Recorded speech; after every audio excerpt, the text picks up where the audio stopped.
Thank you very much. You know this gentleman, one of the truly great legends of our time, my book. Before we begin, I'd like to say a few words about the shooting at Fort Stewart in Georgia.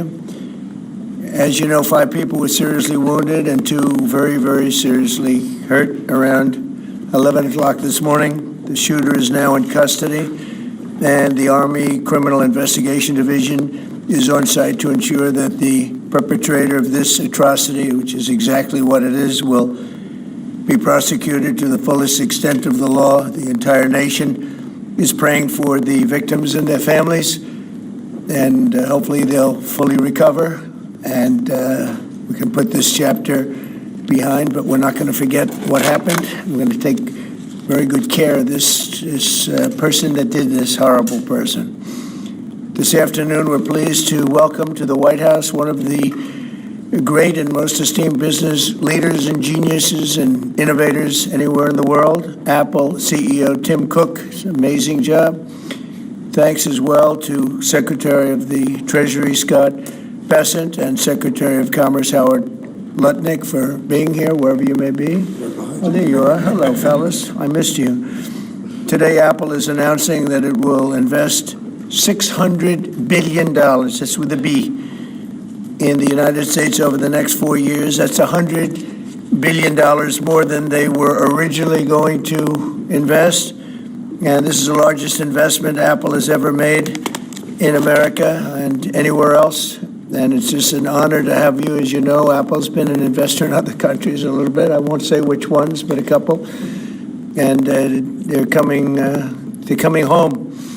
$600 billion, it's the biggest there is. The company is also unveiling its ambitious new American manufacturing program, which will bring factories and assembly lines across our country, all roaring to life. Areas that were not doing so well are doing very well. We have about $17 trillion coming into the United States, which is more than ever before. That's never even come close. There's never been anything like it. Even you, that's even a lot of money for you. But we have commitments of more than $17 trillion. That was as of a couple of weeks ago. These investments will directly create more than 20,000 brand new American jobs and many thousands more at the Apple suppliers like Corning, Broadcom, Texas Instruments, and Samsung, who all deal in that world. As part of this historic commitment, Apple will massively increase spending on its domestic supply chain for the iPhone and will build the largest and most sophisticated smart glass production line in the world in Harrodsburg, Kentucky, which is a great, actually, I did very well there. I like it because I see I did very well there.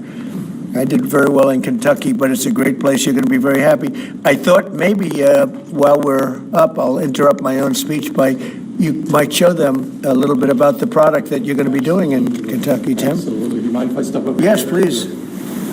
This box was made in the U.S., California, and this glass comes on the Corning line. It's engraved for President Trump. It's a unique unit of one.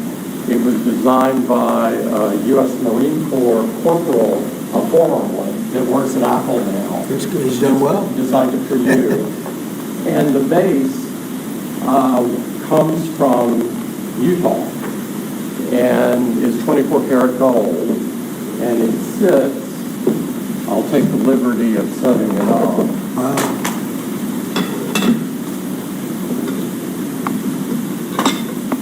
Well, there we go.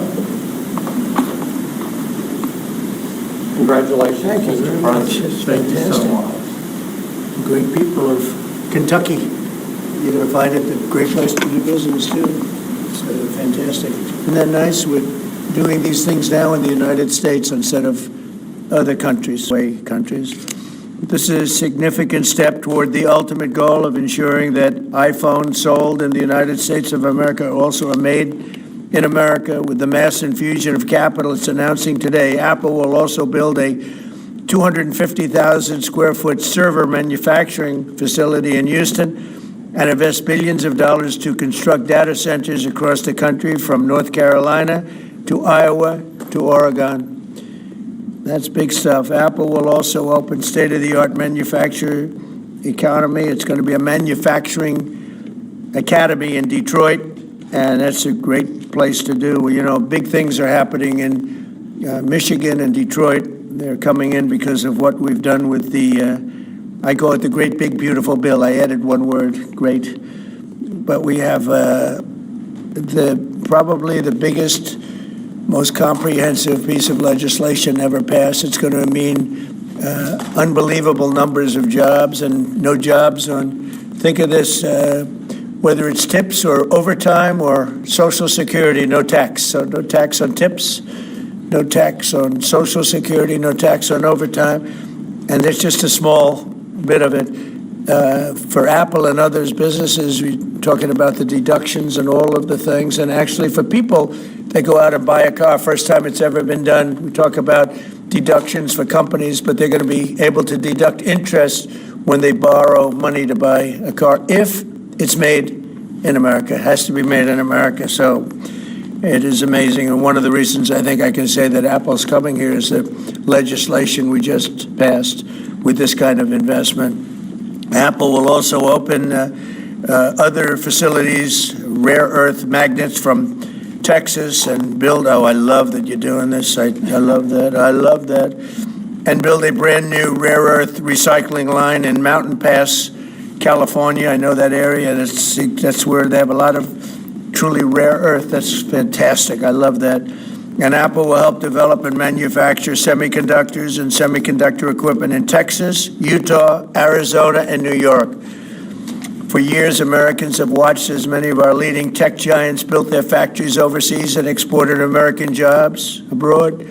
But under the Trump administration, we're doing everything possible to make this the best place on earth to build a factory or grow businesses. I'm allowing them to build electric producing plants with their factory, because otherwise they'd have to hook into the grid. And I think it's one of the biggest things we've done, where you can build, Tim, your own electricity. You become your own electric manufacturer, and that goes along with the plant. So you become a utility. So congratulations, now you're in the utility. I hope they don't value your company based on utility, but that's okay. You're going to be making your own electricity, and as you probably know, for much of this and many of the things that we're doing, especially the AI, they would need actually double the electricity that the country now produces for everything. So it's massive electric, and they're going to be able to make their own, and they're getting very fast approvals. Lee Zeldin is doing a fantastic job, including with a 100%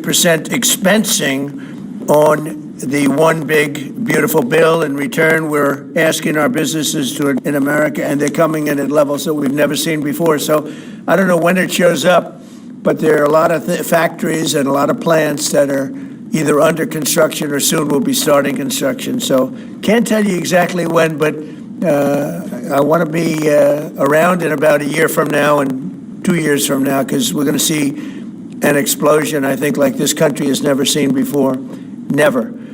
Today's announcement is one of the largest commitments in what has become among the greatest investment booms in our nation's history, and we've got the hottest country anywhere in the world. You know, I told you the story that, and Tim, I'll tell you, but I went to the Middle East, and I was with Qatar, I was with UAE, and the King of Saudi Arabia, all great leaders. And then I went to NATO and saw many great leaders, and we just finished that about 4 weeks ago. Virtually everyone said, in effect, that we were a dead country 1 year ago. America, this was a dead country. We were dying, we were dead. And now you've got the hottest country anywhere in the world. This would have never happened except for certain people. Thank you very much. I appreciate it. NVIDIA is investing $500 billion to go along with Apple's $600 billion. $600 billion. Micron, great company, is investing $200 billion. IBM is investing more than $150 billion. SoftBank is investing substantially more than $100 billion. TSMC is investing $200 billion. Johnson & Johnson, $55 billion. Merck, Stellantis, and General Motors are putting many, many billions in. They haven't determined the final number. And many other countries are investing tens of billions of dollars, and I'm not going to give you the whole list because the list is too long to read. But it's hundreds of billions and even trillions. I mean, it's trillions of dollars is being invested right now.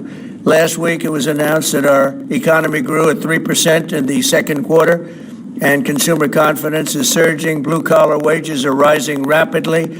Costs are way down. You know, I listen to these horrendous frauds on CNN and various other fake news networks, and they say costs are up. No, costs are down.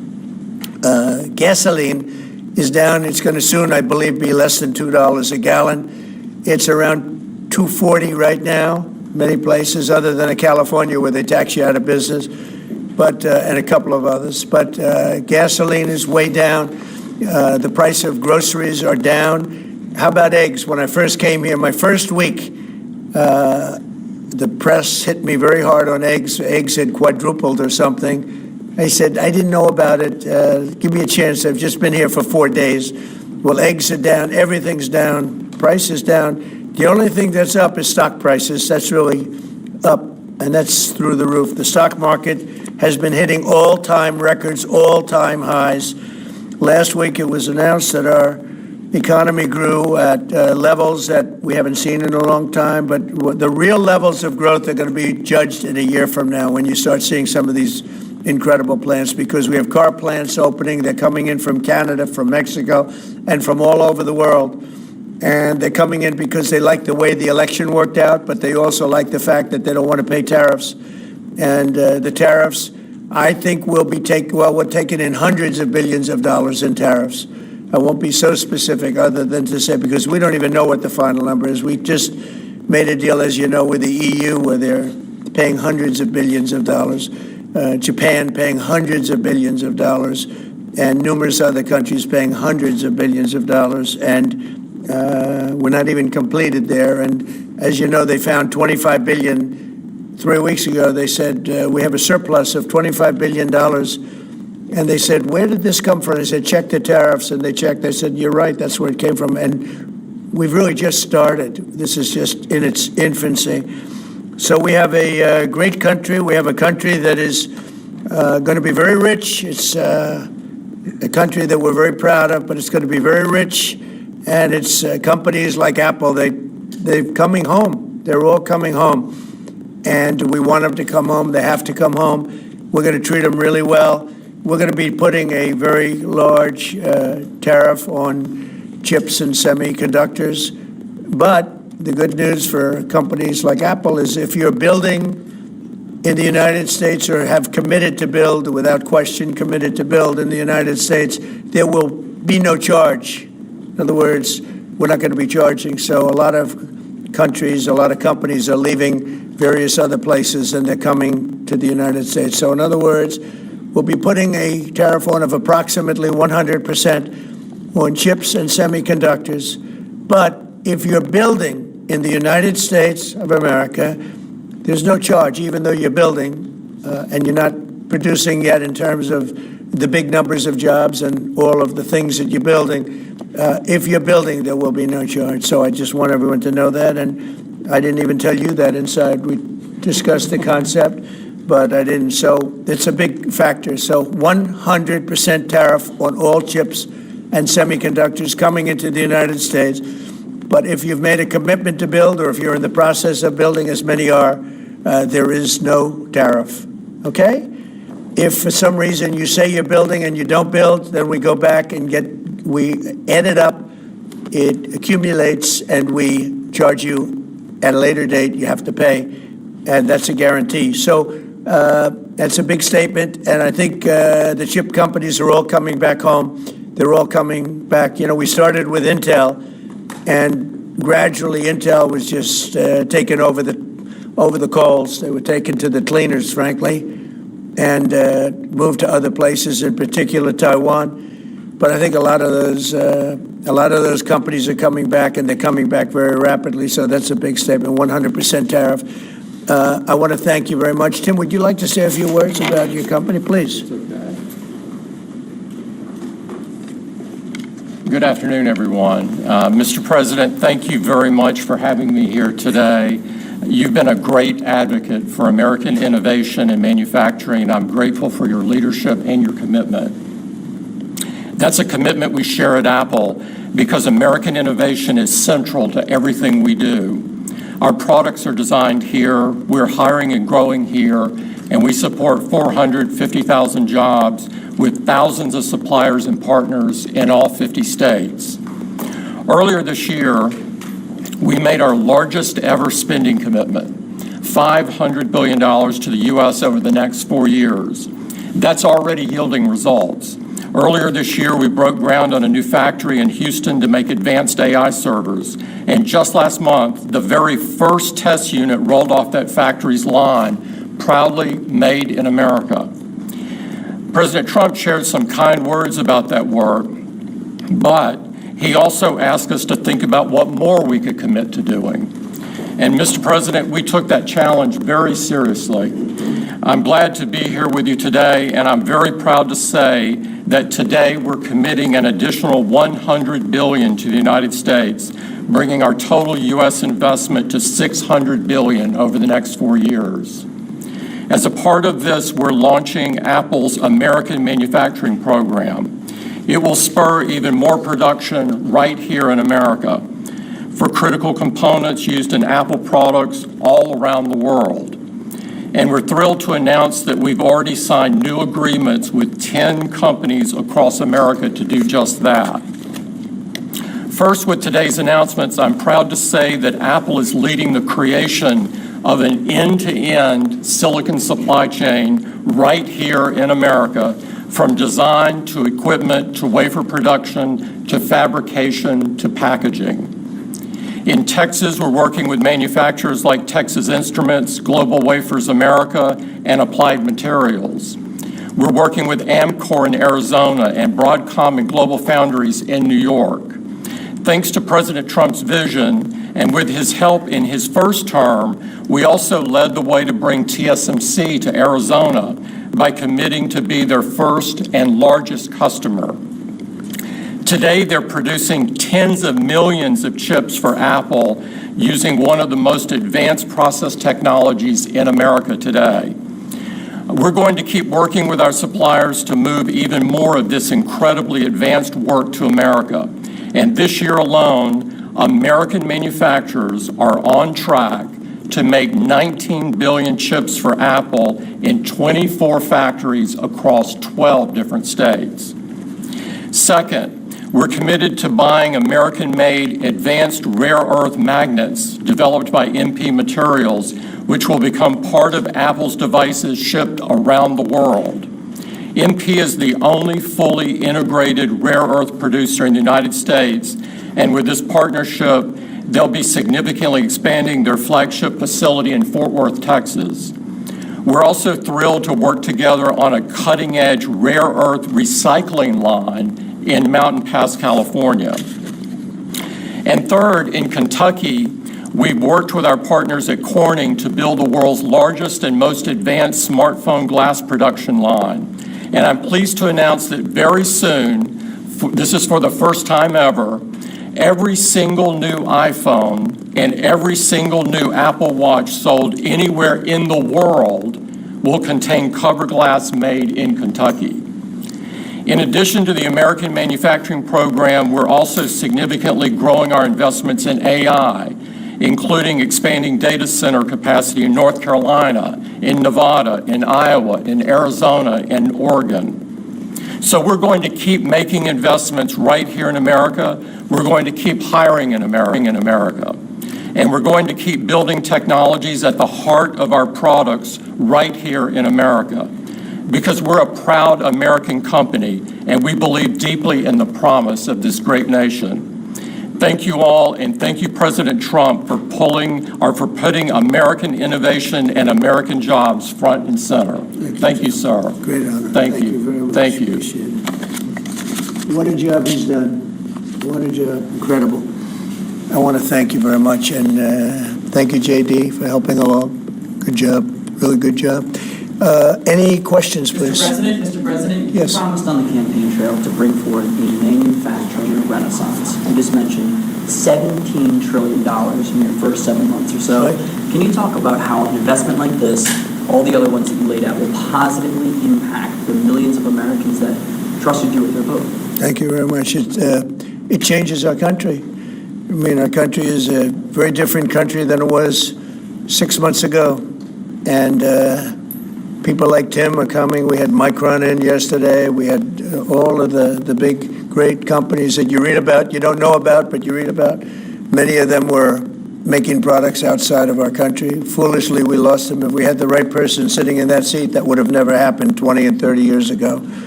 When you look at the chip business, it would have never left our shores. We had 100% of chips originally, and then we slowly got taken down to nothing. We have the biggest chip companies, to both of them, but we have the biggest in the world coming in. They're going to Arizona and beyond. And we're going to have, in a short period of time, we'll be up to almost 50% of the chips from starting in nothing. And that's something. But we have the greatest companies in the world coming into our country, and that means jobs, and it means wealth, and wealth means security for our people. Okay? Brian? Yes, sir. Congratulations on this investment, President Trump. And Thank you. Great example of putting America first. What does the labor force look like to fill these jobs that you have? Do we have enough skilled American workers to fill these? Well, we do have a lot of workers, and we have a lot of workers that hadn't been looking for work because they were disincentivized, frankly.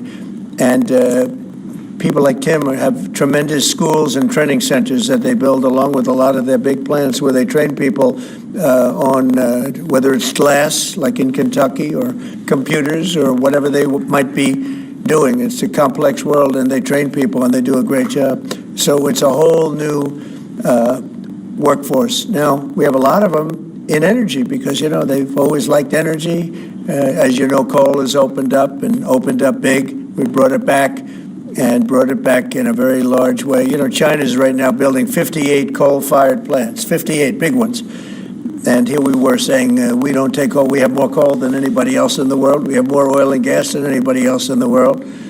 But we have tremendous energy jobs, and the energy, as you know, we're booming with energy.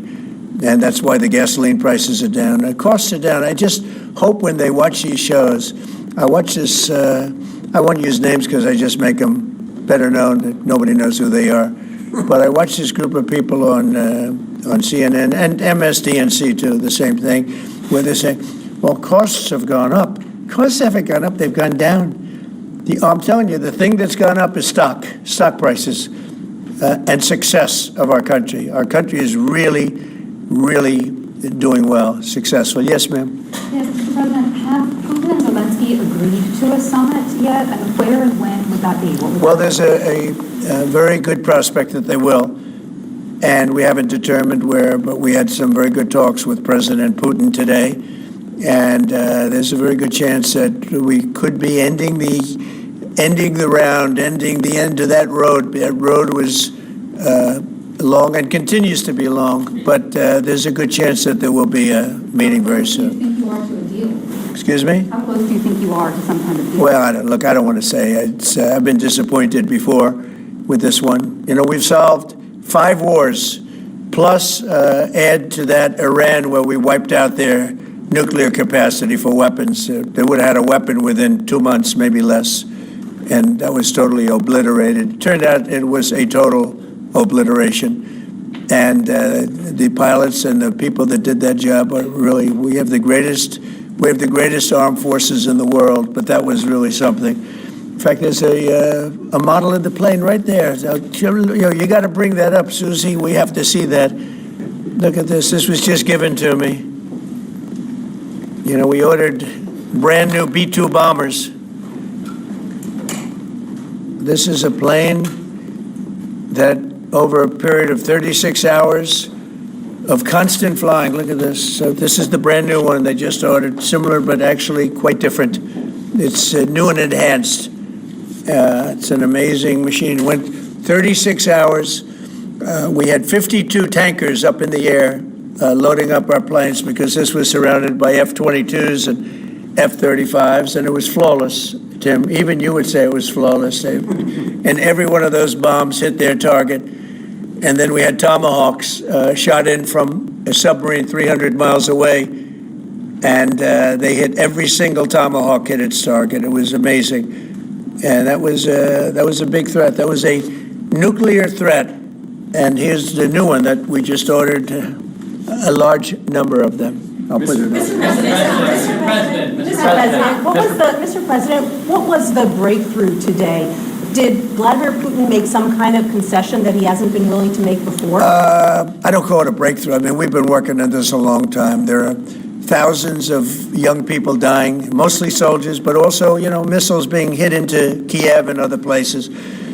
But in terms of soldiers, I think Russia's lost over 20,000 since the beginning of the year. 20,000. And I guess the estimate for Ukraine is about 9,000. It's a terrible situation. We want to get it stopped. We don't have American soldiers there, but I feel I have an obligation to get it stopped. This was not my war. This war would have never started, not even a chance. And it didn't start for 4 years. It went 4 years and it didn't start. But this is Biden's war. This was on his watch. And, it's funny, we had no land was taken from Trump. It was taken from Bush. It was taken from Biden. The whole thing they would take from Biden if it weren't for us. But it was taken by Obama. Take a look at what was taken with all of the land that was taken. Nothing was taken by Russia from us. Not 1 ounce of land was taken. I'm here to get the thing over with.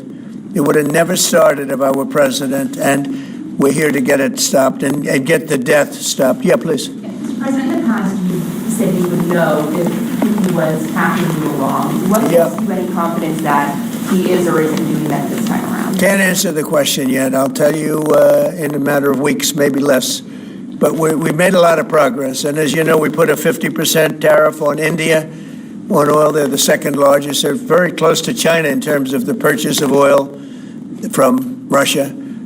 But so I don't know if that had anything to do with it. But we've had very productive talks today. Yes, ma'am? President Trump, on federalizing D.C., are you considering taking over the D.C. police? Is that an option on the table? We're considering it, yeah, because the crime is ridiculous.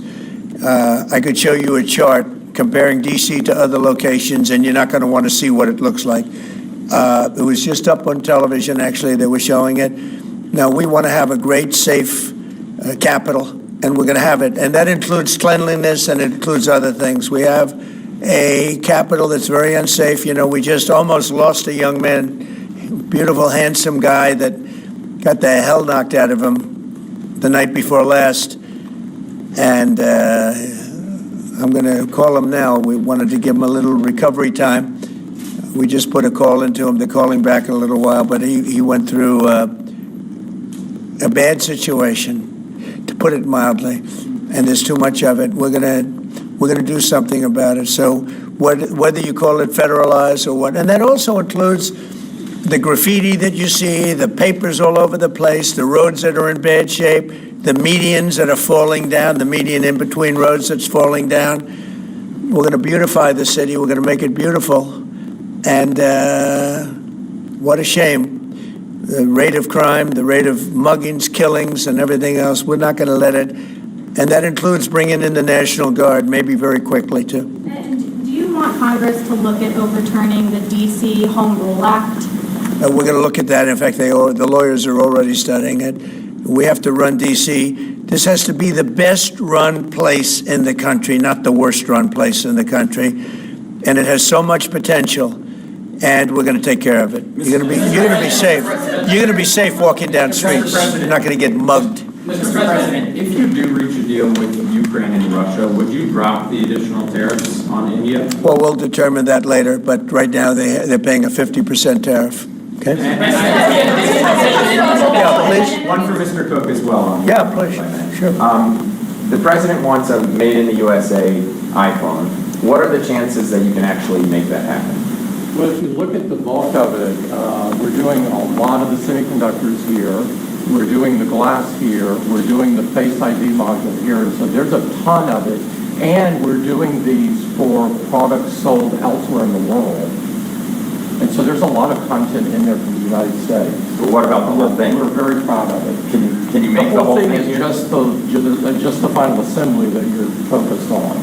And that will be elsewhere for a while. He makes many of the components here, and we've been talking about it, and the whole thing is set up at other places, and it's been there for a long time. So in terms of cost and all, but I think we may incentivize him enough that one day he'll be bringing that. But he brings most of the stuff. Look, he's not making this kind of an investment anywhere in the world, not even close. He's coming back. I mean, Apple's coming back to America. Thank you. Mr. President, Indian officials have said that there are other countries that are buying Russian oil. It's okay. Like China, for instance, It's buys okay. more. Yeah. Why are you singling India out for these additional It's only sanctions? been 8 hours, so let's see what happens over the next. More secondary sanctions you're going to very see a lot more. soon. So this is a taste of You're what's going to come. see a lot more. You're going to see so much You were the secondary sanctions. Yes, ma'am. Sorry, you were the driving force behind Operation Warp Speed, these mRNA vaccines that are the gold standard. Right. Now your health secretary is pulling back all the funding for research. He's saying that the risks outweigh the benefits, which puts him at odds with Research the on entire what? medical community and with you. What is going Yeah. on Research on what? into mRNA vaccines? Well, we're going to look at that. We're talking about it, and they're doing a very good job. And, you know, that is a pass. With Operation Warp Speed was, whether you're Republican or Democrat, considered one of the most incredible things ever done in this country. The efficiency, the way it was done, the distribution, everything about it has been amazing. But, you know, that was now a long time ago. And we're on to other things. But we are speaking about it. We have meetings about it tomorrow at 12 o'clock, and we'll determine. We're looking for other answers to other problems, to other sicknesses and diseases, and I think we're doing really well. Yes, ma'am, please. Thank you, Mr. President. You said many times that you want to stop wars in the Middle East. Now Prime Minister Netanyahu is contemplating reoccupying Gaza entirely. Is he defying you, sir, or are you giving him a green light? Well, we have stopped wars in the Middle East by stopping Iran from having a nuclear weapon, and they're you know, they can say they're going to start all over again, but that's a very dangerous thing for them to do, because we'll be back. As soon as they start, we'll be back. And I think they understand that. They're just words. But no, we've stopped a lot of wars in the Middle East. If you think about what we did with Iran, Iran was the perpetrator of hate, a very evil place, and I think it's going to be a lot different in the coming years. On the India penalties, do you have any similar plans to enact more tariffs on China as it relates to their purchases? Could happen. Depends on how we do. Could happen. Brian? I've got an entertainment-based question for you. A few weeks ago, Stephen Colbert announced that he was leaving his show. Howard Stern announced that him and Sirius XM Radio are parting ways. Do you think that hate Trump business model that's been in the entertainment business is going out of business because it's not popular with the American people? Well, it hasn't worked, and it hasn't worked really for a long time, and I would say pretty much from the beginning. Colbert has no talent. I mean, I could take anybody here. I could go outside to the beautiful streets and pick a couple of people that do just as well or better. They get higher ratings than he did. He's got no talent. Fallon has no talent. Kimmel has no talent. They're next. They're going to be going. I hear they're going to be going. I don't know, but I would imagine because they'd get, you know, Colbert has better ratings than Kimmel or Fallon. You know that. Howard Stern, it's a name I haven't heard. I used to do a show, used to have fun, but I haven't heard that name in a long time. What happened? He got terminated? Yeah, they're going to separate ways because I think what they're offering salary-wise is real low than what he's getting. You know when he went down? Whenever you want. You know when he went down? No, before. When he endorsed Hillary Clinton, he lost his audience. People said, give me a break. He went down when he endorsed Hillary Clinton. Mr. President, Have you talked to Governor Cuomo? Interviewing Fed candidates yet? Yeah, And we've are you started the interviewing interviewing process. Scott and I and Howard, a lot of people, JD, look, we have some great candidates. It's probably down to 3. He doesn't want the job. He said, do you like this job better? Yes, sir. I mean, he was a candidate, but I don't think he'll take it. I really don't think he'd take it, Are there actually. any candidates from Wall Street, Mr. President? Yeah, essentially, we're all from Wall Street, aren't we? You know, when you get right down to it, the term Wall Street. Yeah, please. Yep, you made your tax cuts permanent. We mentioned that the tariffs are bringing in a ton of external revenue. You've opened up markets, the EU, Japan, South Korea, many others, to American goods like we've never seen before. How much growth can we expect in the economy now that this model of yours is sort of beginning to really take off? Well, I think the growth is going to be unprecedented. I think we're going to have growth that's unbelievable. Now, remember, we're building and just starting to build a lot of these incredible plants. We talked about the electric facilities that we're building, the generating plants, electric generating plants. They're massive, and they're going to be great, and they're going to sell excess electricity into our grid. So we're going to be having much more electricity than we ever had, and those plants are going to be taken care of individually. I know Tim is building one in one of his big factories, but especially for AI because it needs so much electricity. So I appreciate the question very much. I think the growth is going to be unprecedented. Mr. President, did you have a phone call with Andrew Cuomo? Did you speak to Andrew Cuomo? I haven't. No, I haven't. Mr. President, have you been briefed on what Ghislaine Maxwell told Todd Blanche? No, I haven't. Have You not. don't know whether I it don't came up in the I know Todd conversation is or a not? very respected person all over the country, all over the world legally, so I don't know. Mr. President. Yeah, please, go ahead. Will the new Fed governor be temporary? We're probably going to go with a temp and then a permanent, I think. Are the two So the temp is going to be named, I'd say, over the next 2-3 days, and then we're going to go permanent. Are the two Kevins the leading contenders for the permanent spot for the chair? Well, the two Kevins? The two Kevins are absolutely, yeah, they're both very good. Mr. President. The two Kevins, very good. Mr. President, is Vice President Vance hosting a gathering this evening to talk about how to respond to the Epstein situation? Is he working on what? Is he hosting some kind of gathering of top advisors this evening to talk about how to respond to the Epstein situation? I don't know. I could ask you that question. I don't know of it, but I think, here's the man right here. I saw it reported today, and it's completely fake news. We're not meeting to talk about the Epstein situation, and I think the reporter who reported it needs to get better sources. Look, the whole thing is a hoax. It's put out by the Democrats because we've had the most successful 6 months in the history of our country, and that's just a way of trying to divert attention to something that's total bullshit, okay? Yeah, please. A new Gallup poll says that Elon Musk is the most unpopular public figure in the country right now. I'm wondering, do you miss having him around the White House, or is that poll accurate? I don't know if the poll's accurate. I think he's a good person. I think he had a bad moment, really bad moment, but he's a good person. I believe that. President Trump, are you keeping that 10 to 12-day deadline? China facing potential secondary sanctions for Yeah. Russian oil. Them having that tariff or sanction rather, or not hinges on what going forward? It may happen. I mean, I don't know. I can't tell you yet, but we did it with India. We're doing it probably with a couple of others. One of them could be China, yes. Are you keeping that 10 to 12-day deadline that you had given Russia after today's talks? Yeah, we're pretty much getting close to it right now, but we're having very serious talks right now about getting out of Ukraine, getting it settled, getting it ended. Should have never started, would have never started. If I were president, it would have never started. I want to thank Tim Cook. He's a great man, a visionary, a businessman, just about every quality he can have other than athleticism. I don't know about that. I'm looking at him. I'm not 100% sure about you. You're a good athlete. I'll bet you're pretty good. I think he's good at everything, but I want to thank you very much, Tim. Thank you, sir. Congratulations. Thank you all very much. Thank you. Thank you, Chris. Thanks, guys. We're going to go right here. Cut it out. Thank you, guys. Thanks, everybody. Thank you, Chris. Thanks, guys. Let's go. Thank you, guys. Thank you. Thanks, guys. Thank you. Right behind you. Thanks, guys. Right this way. Thank you, Chris. Thank you, Chris. Come on over here. Thanks, guys.